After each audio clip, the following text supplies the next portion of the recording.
It's Foraging Friday. Foraging Friday, Foraging Friday, it's Foraging Friday. That's right, it's Foraging Friday. It's May. It is rainy. It has not been a great weekend. Tons and tons of rain.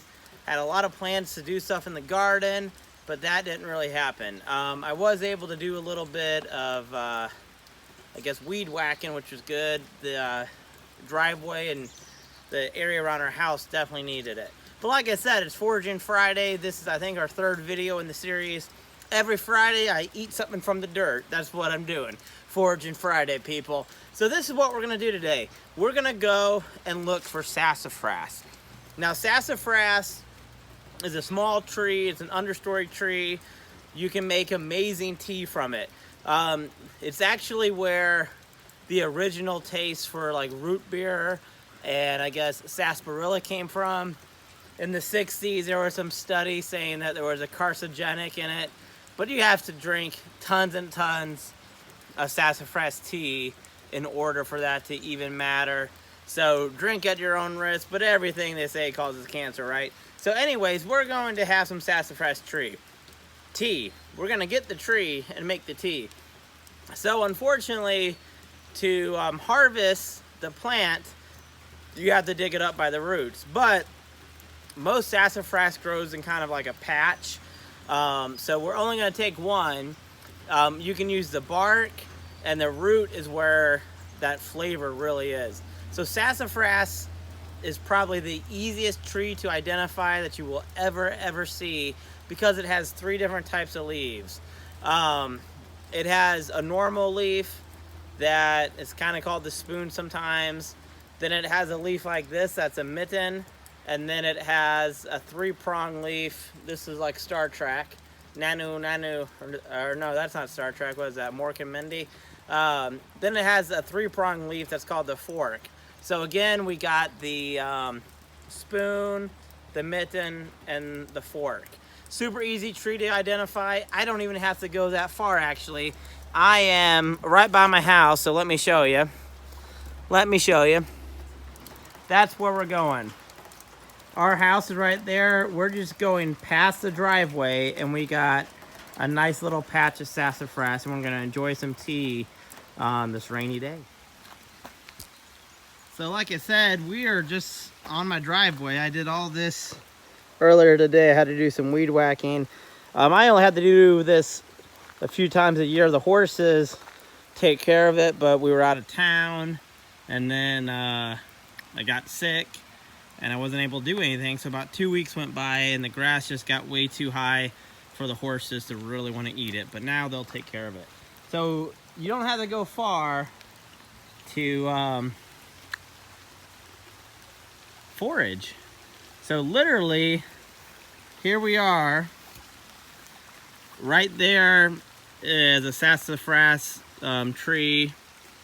Up here is a larger sassafras. That's sassafras. In a minute, I'm going to show you a close-up of the leaves. Let's see, there's another sassafras close by. Right here, actually, here's more sassafras. I'm literally still in my driveway. So again, this is usually called the spoon. It's just a normal leaf. This leaf is called the fork. And then let's see if we can find a leaf that's the mitten. Oh,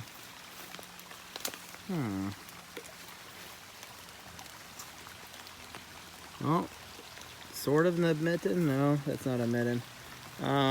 Let's keep looking and find a mitten.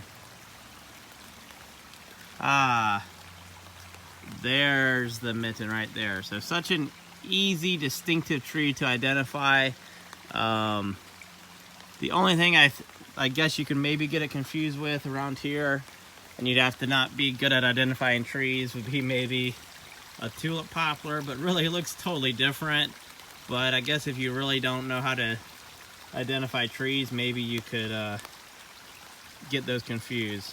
So again, right here is my sassafras patch. There's probably 15 or so of these small trees. It's an understory tree again. So I'm going to just pick one, and we're gonna have to root it or uproot it. You can harvest the bark, and the root is the main thing you really want to harvest to make some good tasty hot tea.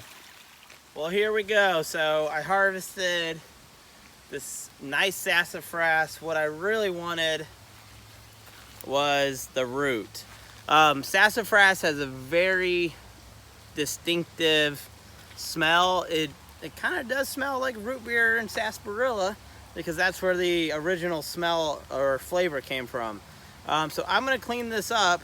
This root actually starts here, and it kept on going. The tap root is pretty deep. This was on the side of my little creek. I actually wasn't able to get the whole root, which is probably okay because this tree could grow back from the root. This is important too. I'm trying to be sustainable. I got 20 acres, about 13 or 14 are woods, and I do forage in my own woods, but I'm also caretaker of those 13, 14 acres. So I feel like if I can have a greater purpose for the woods, like foraging, then I'm more likely to protect it.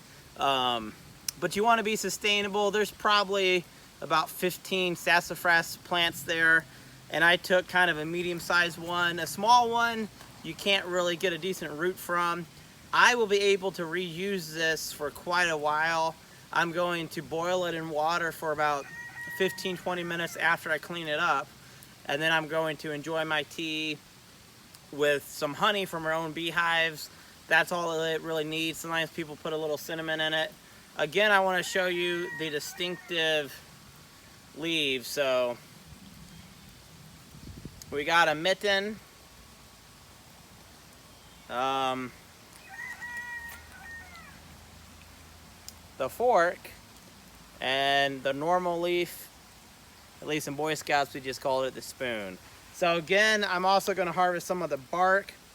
Not as flavorful as the actual root, but it does still have flavor in it. So thanks for joining us.